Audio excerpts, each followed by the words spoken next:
Is there a better way to pick our judges than... Actually, you know, I think you'd be surprised. I can count on one hand how many appointments I've made. That used to be true. That used to be true.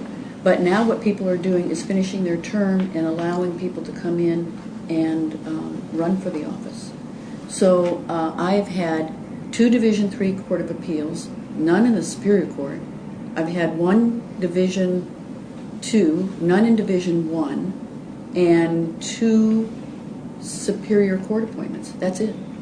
So you see the numbers decline? Yeah, yeah. Because I think what's happening is they're letting them finish out their term and then allow anybody who wants to run.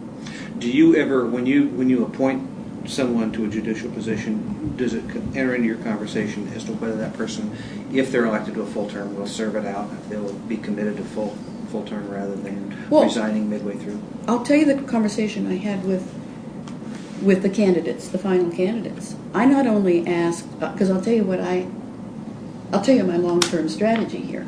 I not only want to know that they'll fill out their term, but I was also looking for someone who was interested in serving on the state Supreme Court.